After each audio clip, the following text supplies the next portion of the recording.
Rebonjour à ceux qui étaient avec nous, bonjour à ceux qui nous rejoignent. C'est l'heure de l'invité politique de Territoire d'Info avec la presse quotidienne régionale, les télés locales de France et le réseau Via Télévision, les uns des radios 130 radios qui sont nos partenaires sur tout le territoire français et avec TV5 Monde. Et l'invité politique en direct sur ce plateau ce matin avec nous, c'est Yann Brossa. Bonjour. Bonjour. Merci d'être avec nous. Vous êtes maire adjoint de Paris et chef de file du Parti communiste français aux élections européennes.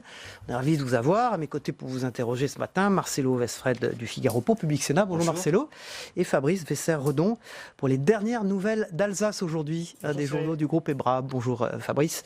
Votre interview sera retransmise sur les sites internet de la presse quotidienne régionale à partir de 11h ce matin. Yann Brossa. Emmanuel Macron a reconnu au micro de TMC de nos confrères avoir fait une erreur à propos de ses déclarations sur les Français gaulois réfractaires. Est-ce qu'il y a une nouvelle disposition, un signe d'humilité retrouvé de la part du président de la République selon vous ? Oh, je crois qu'il y a encore un peu de marge. Je me réjouis qu'Emmanuel Macron ait fini par reconnaître que ses propos étaient à côté de la plaque. Mais en réalité, il a multiplié les provocations depuis qu'il est président de la République. Avant même d'ailleurs d'être président de la République, il était coutumier de ce fait. Et je crois qu'il y a un mépris du président de la République qui effectivement exaspère les Français. Qu'Emmanuel Macron finisse par s'en rendre compte est une chose.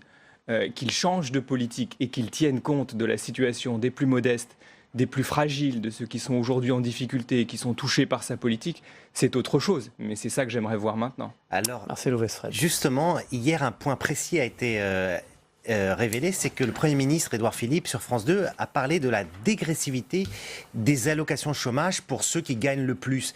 Est-ce que c'est une bonne ou une mauvaise annonce ?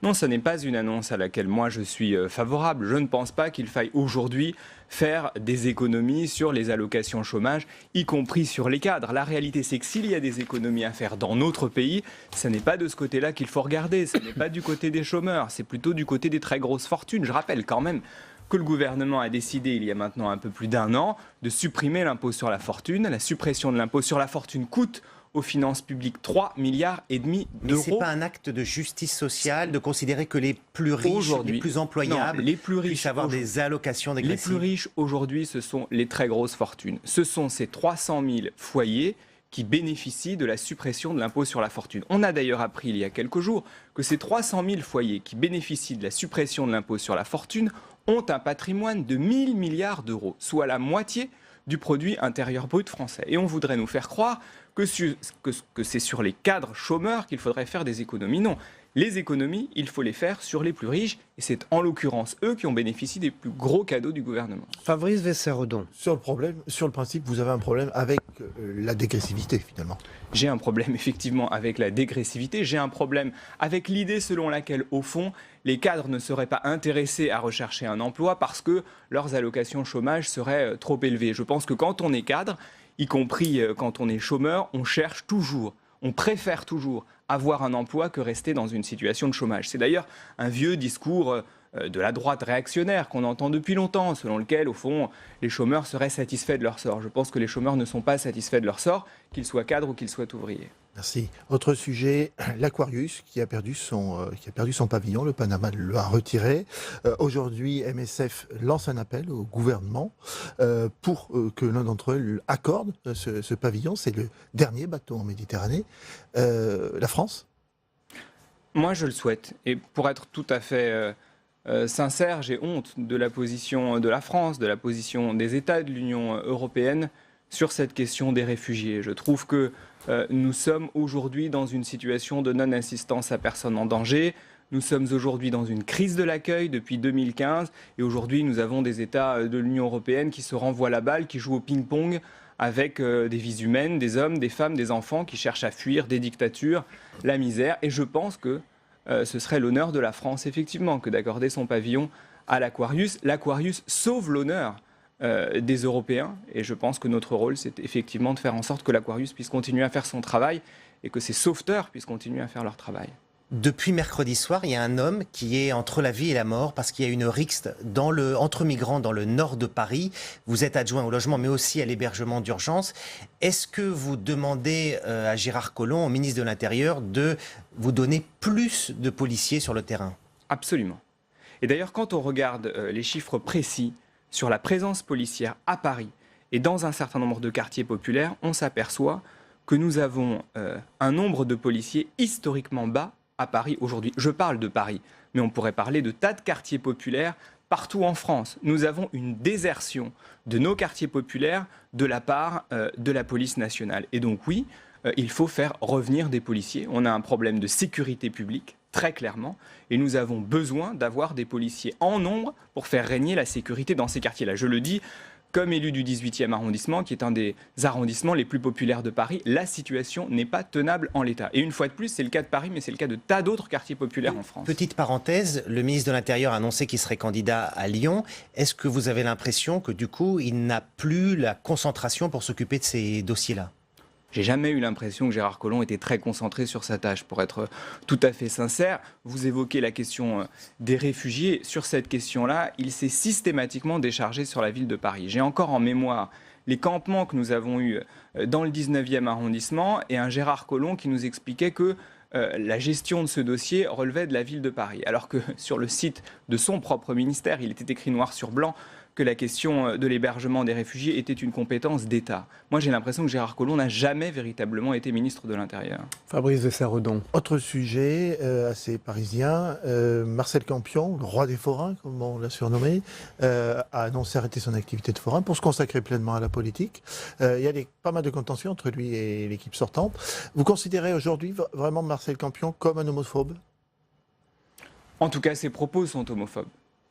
Et il n'y a aucune ambiguïté sur ce point. Les propos qu'il a tenus au mois de janvier, qui ont été largement diffusés depuis dimanche, grâce au journal du dimanche d'ailleurs, sont clairement des propos homophobes. On ne peut pas dire ce qu'il a dit et dans le même temps ne pas être accusé d'homophobie. Donc moi je suis heureux qu'en France, on ne puisse pas prononcer des propos homophobes sans qu'à un moment donné, il y ait une sanction. Et de fait, il y a une sanction, puisque Marcel Campion a dû renoncer à ses activités de forain à Paris. On ne peut pas prononcer impunément des propos homophobes. Parce que lorsque ces propos-là finissent par entrer dans une oreille fragile, ce sont des propos qui finissent par aboutir à des actes. Vous savez, j'ai encore en tête l'agression homophobe qu'il y a eu à Paris il y a quelques jours. Il y a d'ailleurs eu en 2017 une augmentation de 15% des agressions homophobes en France. Et donc je pense effectivement qu'il faut systématiquement des sanctions, surtout que quand même, Marcel Campion est un responsable public. Quand on a des micros qui se tendent à vous, la moindre des choses, c'est de ne pas tenir des propos de haine comme cela. Marcel Campion qui ne renonce pas à être candidat au municipal en 2020, donc il sera face à vous. Bon, d'abord, les électeurs choisiront. Enfin, je ne suis pas convaincu qu'ils le choisissent. Les électeurs trancheront en tout cas.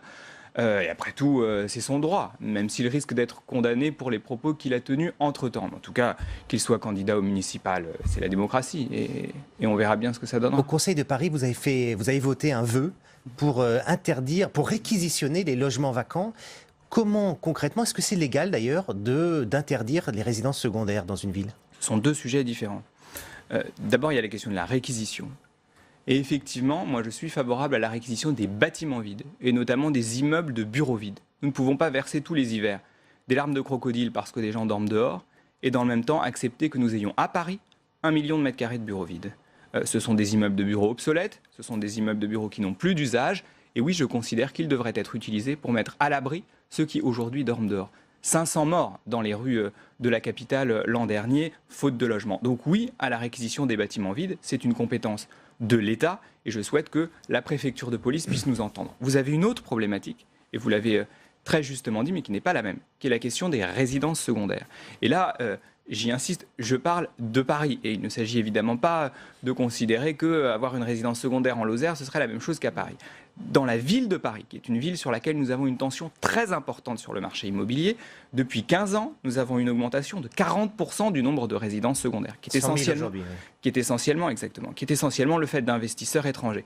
Je pense qu'il faut réfléchir aux moyens de limiter l'achat de résidences secondaires à Paris. Là aussi, c'est une compétence de l'État, mais je pense que cette réflexion mérite d'être menée. Ce sont des sujets qui parlent aux Parisiens. On sent bien que les élections municipales, la campagne pour les municipales a quand même un peu commencé.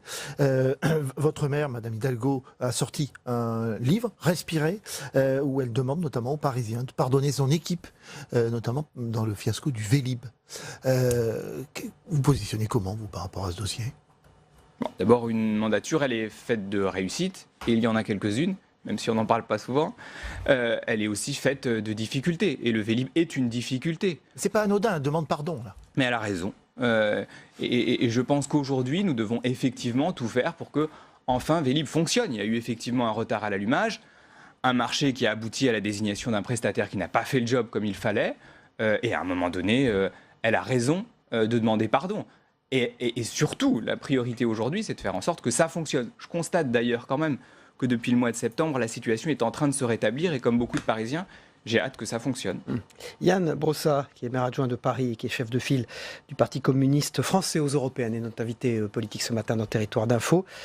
À gauche, chacun est dans son couloir pour ces élections européennes.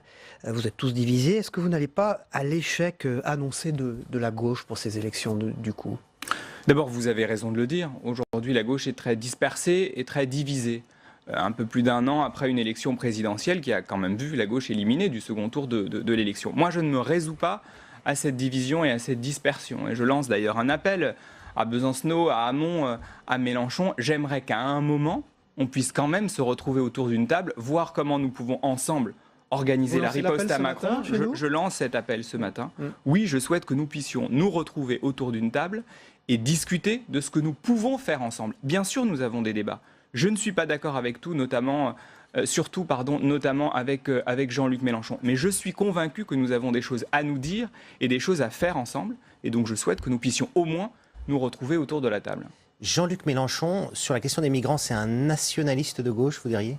Je ne sais pas, et je n'ai pas envie de jouer au jeu des 7 différences pendant les 8 mois qui viennent, au cours desquels se déroulera cette élection européenne. Ce sera un sujet. En tout cas, je sais ce que je pense sur le sujet. Moi, je pense qu'il faut accueillir. Et je pense qu'il faut organiser pour accueillir. Depuis maintenant une quinzaine d'années, l'Union européenne a dépensé 15 milliards d'euros pour construire des frontières, pour éviter que les réfugiés n'entrent au sein de nos pays. Moi, je pense que cet argent aurait été mieux investi s'il nous avait permis d'organiser l'accueil. Et donc oui, je suis favorable à l'accueil des réfugiés et je pense que c'est l'honneur de l'Union européenne et de notre pays de tenir un discours clair sur le sujet. Et c'est vrai qu'au moment où l'extrême droite progresse partout en Europe, où on a Orban, où on a Salvini, je pense que la responsabilité de la gauche, c'est de tenir un discours extrêmement clair sur ce sujet, un discours d'accueil digne. En tout cas, moi, je le tiendrai. Si on ne parle pas des 7 différences, on peut peut-être parler des 7 convergences alors. Jean-Luc Mélenchon, hier, revient sur l'embargo américain contre Cuba. Un acte de guerre, dit-il. Vous êtes dans la convergence ?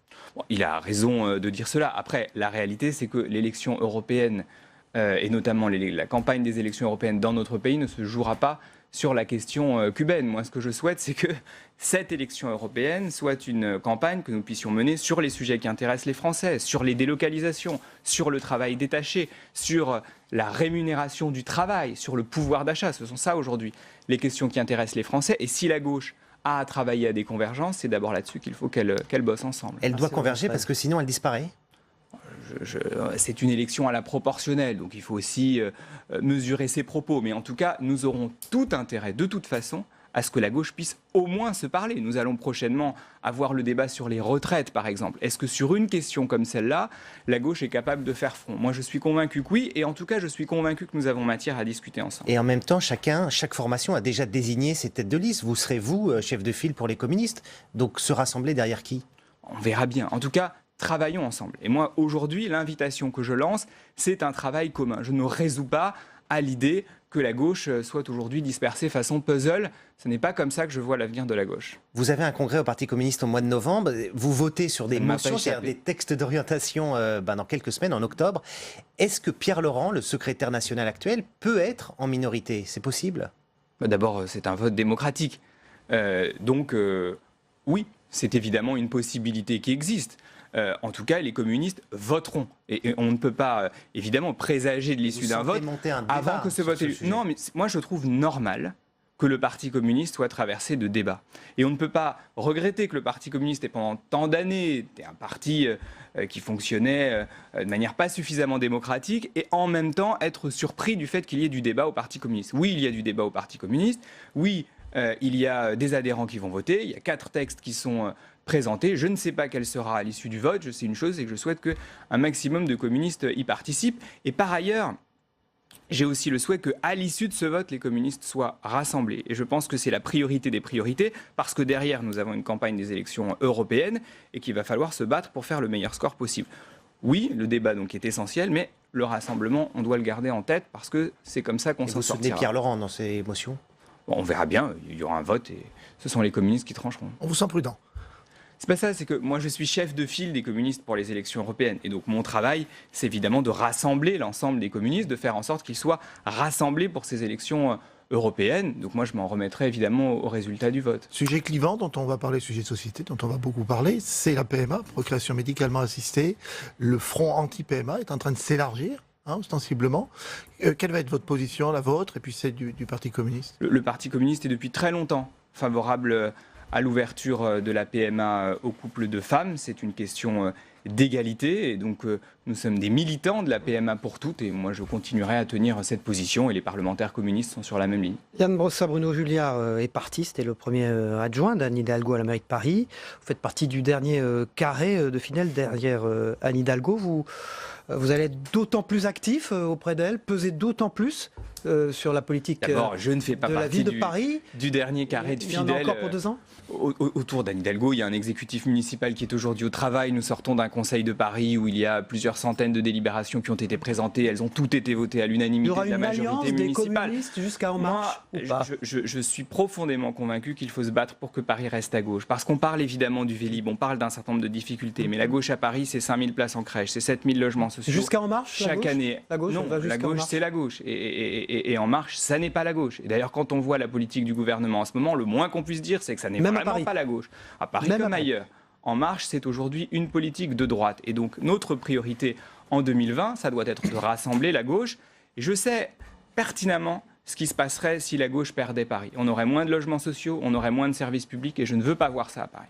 Merci Yann Brossa. Merci à vous. Vous êtes maire adjoint de Paris, chef de file du Parti communiste français aux élections européennes.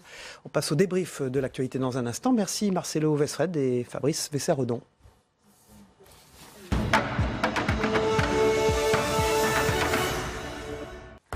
Voilà, font leurs entrées pour ce débrief de l'actualité. Bernard Stéphan, le rédacteur en chef adjoint de La Montagne. Bonjour, rebonjour, vous étiez là dans la première partie de cette émission.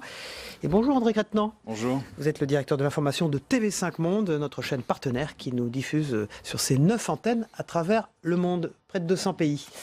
On démarre tout de suite ce débrief de l'actualité avec Emmanuel Macron. Ses propos d'ailleurs tenus à l'ONU en marge de l'Assemblée des Nations Unies sur les Gaulois réfractaires. Il a fait une forme de... Enfin, il a même fait un mea culpa, André Crétenant. C'est quoi? C'est un retour... j'allais dire quoi? D'une modestie qu'il fallait retrouver? Oui. C'est quoi? Les incitations de Gérard Collomb qui ont été entendues? Peut-être. Peut-être. Il en avait déjà parlé d'ailleurs, il avait déjà dit, il avait déjà expliqué, il était déjà revenu sur ses propos pour expliquer le contexte, pour dire que voilà, c'était plus du second degré, mais en politique c'est un peu difficile le second degré. Oui, moi, peut-être qu'il y a une prise de conscience, effectivement, qu'un président de la République ne peut pas être uniquement un patron d'entreprise, un patron de start-up, mais qu'il a aussi un rôle plus humain, un rôle protecteur. Et au fond, c'est ça qu'on peut lui reprocher, c'est de ne pas pas avoir assez d'humanité. Et Gérard Collomb dit justement ça. Il parle d'hubris, mais il parle aussi de modestie. À mon avis, c'est plutôt cet aspect-là, c'est l'aspect humain du président. Un président est quelqu'un qui rassemble et quelqu'un qui est protecteur. Et je pense que c'est particulièrement vrai en France, où on attend du président qu'il répond à tout et qu'il est là et qu'il est à l'écoute. Et donc je pense que Emmanuel Macron peut à la fois être un chef d'entreprise, quelqu'un qui entreprend des réformes, même si elles sont difficiles, mais par ailleurs avoir cette humanité. On reste sur les phrases du président. Alors en marge de son déplacement aux Antilles, devant des gens, des Antillais qui étaient là, il a dit « J'ai l'impatience de 66 millions de Français dans le ventre ». Oui, mais ce n'est pas la première fois qu'il le dit. On a l'impression qu'il y a des séquences trimestrielles chez notre président. Et tous les trimestres, il a envie de revenir sur le terrain. Alors là, on nous annonce un grand retour sur le terrain qui devrait se traduire d'ailleurs par une grande tournée sur les sites de la Grande Guerre très prochainement. Et donc, avec cette habitude, quand il va sur le terrain, vers 23h, il quitte quitte son hôtel ou sa chambre avec son entourage et il descend dans la rue, ce qu'il a fait d'ailleurs la nuit dernière ou cette nuit aux Antilles, ce qu'il avait fait en Auvergne quand il est venu récemment à Clermont-Ferrand. Mais j'ai une question, j'ai l'impatience de 66 millions de Français dans le ventre. En même temps, les derniers sondages, vous avez vu, disent pas ça. Les Français trouvent que les réformes vont presque trop vite, sont trop rapides. Mais on a le sentiment qu'il y a eu un état de grâce qui a duré 1 an, et l'état de grâce, il est fini. Mais il faut contextualiser ça par rapport à la pratique présidentielle qui a été instaurée, je l'ai dit tout à l'heure, avec le quinquennat. Le président de la République, il n'a plus le temps, et il est devant, c'est lui qui agit. Moi, je relativise un petit peu, je pense. Je trouve qu'on accorde beaucoup trop d'importance aux sondages. Ce qui est intéressant, c'est de voir aussi que lorsque le président descend dans la rue, justement, il y a quand même un accueil chaleureux et voilà. Et je suis pas aussi, je regarde pas les sondages de manière aussi. Vous faites comme les hommes politiques. Aussi fort. En revanche, je crois que lorsqu'il rencontre les gens, il est peut-être moins à l'écoute qu'il n'essaye de faire passer un message et de communiquer sur les réformes et sur les changements. C'était le cas lorsqu'il répond à ce jeune homme « Traversez la rue et vous trouverez un emploi ». C'est exactement ça. C'est-à-dire qu'à travers ce personnage, à travers cette personne, il ne voit pas la personne qui a un problème.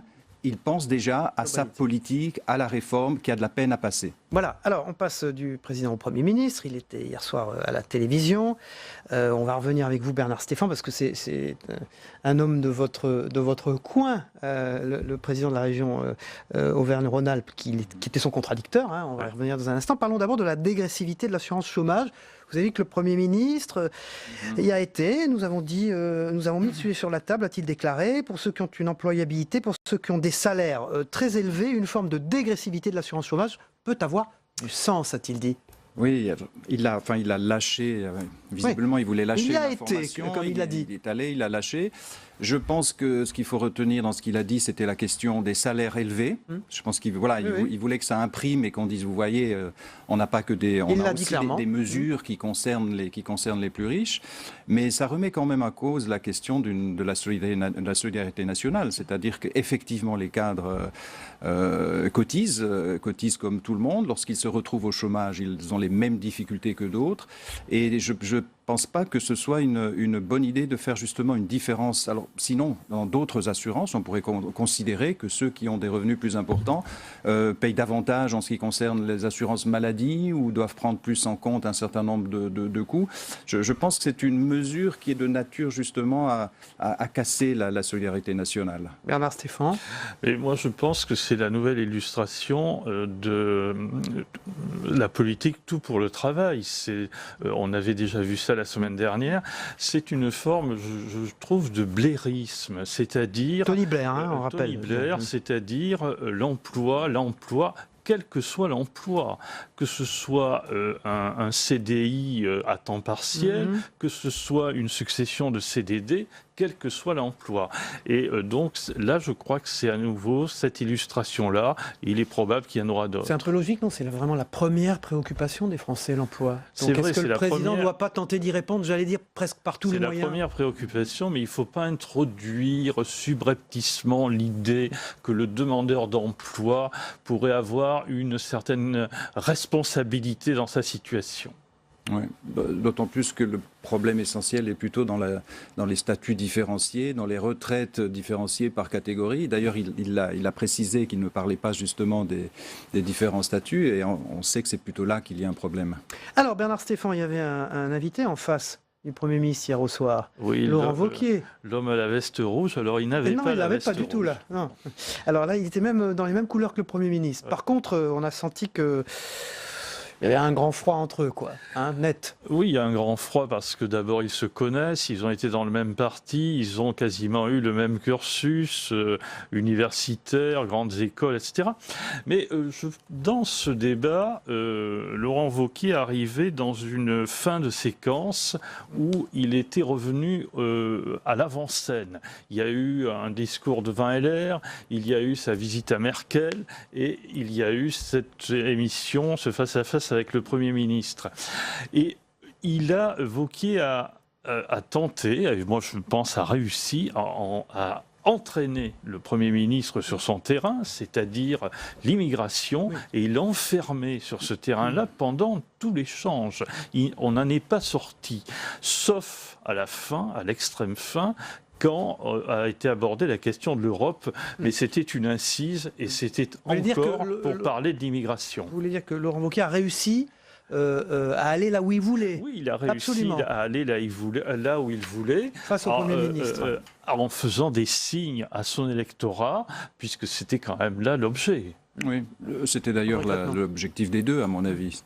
Des deux, c'est-à-dire de garder ou de conquérir cet électorat de droite. Je pense que c'était très frappant aussi dans les réponses du Premier ministre. Alors, c'était tout de même l'émission d'Édouard Philippe, on parle beaucoup de Laurent Wauquiez, mais donc, vous avez vu, il a réaffirmé évidemment qu'un Premier ministre, ça ne devait pas penser à l'Élysée, sous la Ve République. Ça vous a frappé, vous aussi?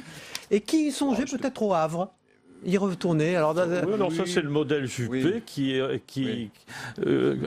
a bien réussi à Bordeaux et voilà. Je retourne là où j'étais. Que fait le Premier ministre quand il n'est plus Premier ministre? Il revient au Havre ou il va à Barcelone. André Quatennens. Non, c'était aussi son pragmatisme qui ressortait, c'est-à-dire il est Premier ministre, il n'est pas là nécessairement pour briller, comme on doit briller effectivement dans ce type de fonction. Mais il est là pour travailler et au passage il rappelle qu'il a été maire, et donc les maires sont des gens qui sont proches un homme des territoires. C'est un homme des territoires. Merci. Et c'est pas parce qu'il est Premier ministre qu'il a changé. Merci. C'est ça un peu le message. André Quatennens, vous dirigez l'information de TV5 Monde, notre partenaire. Merci Bernard Stéphan, rédacteur en chef adjoint de La Montagne, d'avoir été nos invités ce matin pour débriefer l'actualité. André Quatennens, vous restez avec nous d'une certaine manière, puisque voici en quelques images que vous devez retenir ce matin de l'actualité du monde, réalisée par les équipes d'André Quatennens à TV5 Monde. On se retrouve après.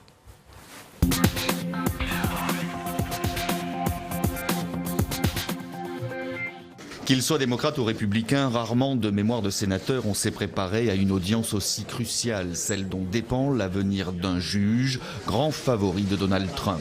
Tout repose sur le témoignage de la première des 3 accusatrices, une universitaire de 51 ans. Elle apparaît souriante mais terrifiée, raconte alors avec force et détail une soirée de l'été 82. Elle était alors âgée de 15 ans. Brett m'a tripoté et a essayé de me déshabiller.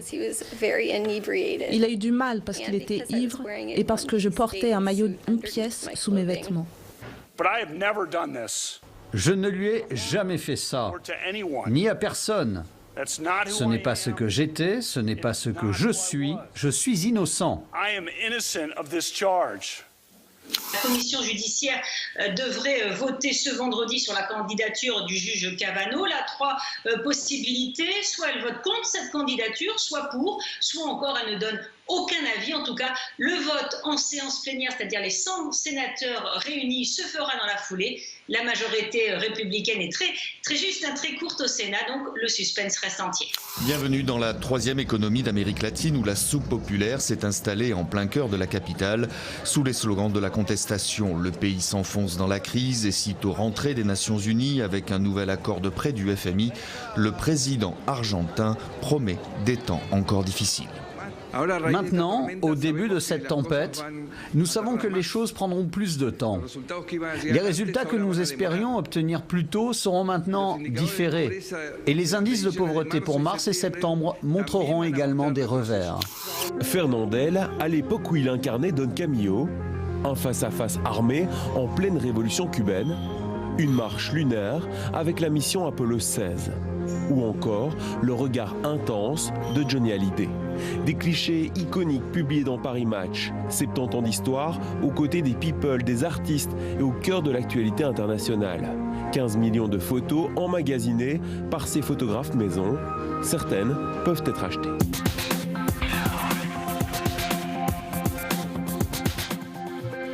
Voilà, 3e partie de cette émission dans un instant avec l'actualité parlementaire du Sénat et la politique. À tout de suite.